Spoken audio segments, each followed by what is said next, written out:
Trump તો ખોટું બોલે છે, કેમ કે ટ્રમ્પને જે મનમાં આવે એ બોલે છે.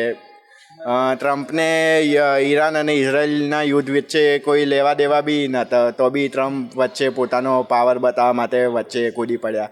અત્યારે ટ્રમ્પ જ પસ્તાય છે ઈરાન ને ઇઝરાયલના યુદ્ધ વચ્ચે આવીને, અને એ ઈરાન ઇઝરાયલના યુદ્ધ વચ્ચે આવીને અમેરિકાનું જ નુકસાન થઈ રહ્યું છે.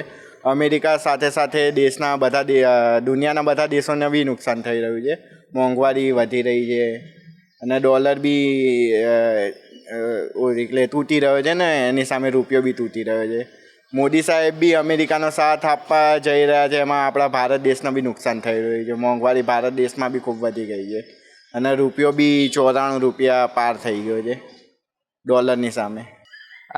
सबसे पहली बात तो ट्रम्प वर्ल्ड वाइड एक मीम मटेरियल से बढ़ के कुछ है नहीं. भले वो अमेरिका का प्रेसिडेंट है, बट काम से ज़्यादा वो मीम्स ज़्यादा उसमें इन्वॉल्व रहता है. सो उसका ऐसा प्रस्ताव ठुकराना वगैरह सब लाइक अच्छा, मतलब कुछ अच्छा है ही नहीं उसके पास कुछ. आजकल मतलब उसको हर चीज़ में अपना अपना ही करना है, तो फिर वो मीम से ज़्यादा और कुछ दे नहीं सकता इंडिया को या फिर किसी को भी. ये तो वो उससे बहुत बड़ा जोक कर रहा है, क्योंकि सबको पता है कि उसकी मतलब अमेरिका की डिफेंस सिस्टम ईरान ने ठार कर दिया है. अमेरिका ईरान से बड़ा है, बट ईरान के कम पैसे में बनने वाले डिफेंस सिस्टम ने अमेरिका के महंगे डिफेंस सिस्टम को भी ठार मार दिया है. तो बहुत बड़ा जोक है अपने आप में. ડોનાલ્ડ ટ્રમ્પની કદાચ બુદ્ધિ ભ્રષ્ટ થઈ ગઈ છે. તમે લોકોએ ન્યૂઝમાં, અમે તો ન્યૂઝ ચેનલથી જોઈએ છીએ, બરાબર છે, જે લગભગ છેલ્લા કેટલા મહિનાથી ચાલી રહ્યું છે યુદ્ધ.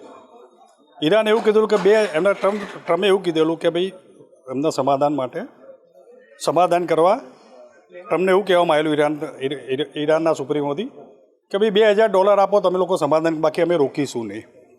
કાં તો ટ્રમ્પ જો એવું કહેતા હોય, જો મીડિયાના માધ્યમથી એવું તમે કહો છો કે ટ્રમ્પ એવું કહે છે કે ભાઈ મને સુપ્રીમો બનાવો, તો કાં તો પછી આપણા જે માનનીય શ્રી આપણા પ્રધાનમંત્રી મોદી સાહેબનું કદાચ એઠું પાણી પી ગયા હશે. તો આવા બધા વિચારો આવે, કારણ કે આપણે ગુજરાતની અંદર આવેલા કાલ્પનિક જે અહીંયા જે વ્યવસ્થા કરવામાં આવેલી છે રિવરફ્રન્ટની અંદર, જે કાલ્પનિક વસ્તુ હવે કાલ્પનિક થવા લાગ્યા છે ટ્રમ્પ પોતે. અને ઈરાને એવું બી કીધેલું છે કે પેટ્રોલ જે બી કન્ટ્રીએ જોઈતું હોય એને મારી કરન્સી પ્રમાણે લેવું પડશે, એજ ડોલરથી નહીં. મેડમ, એમાં શું હોય, કહેવાય છે કે વિનાશકાલે વિપરીત બુદ્ધિ. તો આ ટ્રમ્પ સાહેબની બુદ્ધિ અત્યારે ભ્રષ્ટ થઈ ગઈ છે. એ જ્યારથી મોદી સાહેબના ટચમાં આવ્યા છે ત્યારથી એમની બુદ્ધિ ભ્રષ્ટ થઈ ગઈ છે, એટલે કંઈ બી બોલ્યા કરે છે. તો આમ એ હવે એમનો શરત જે મૂકે એ શરત ઉપર સામેવાળો થોડી રેડી થાય, એટલે એ તો પોસિબલ જ નથી, શક્ય જ નથી. એટલે કહેવાય છે કે બુદ્ધિ ભ્રષ્ટ થઈ ગઈ છે એમની.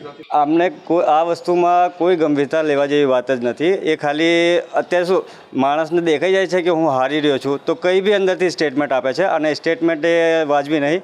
એ કંઈ બી બોલ્યા જ કરશે, કેમ કે સામેવાળાને પ્રભાવ પાડવા માટે પોતાના કંઈ બી શબ્દોને કંઈ પોતાને જાહેર કરવા માટે કંઈ પણ સ્ટેટમેન્ટ આવશે. એટલે એ કોઈ સ્ટેટમેન્ટને માઇન્ડ ઉપર લેવાની કોઈ જરૂરત જ નથી.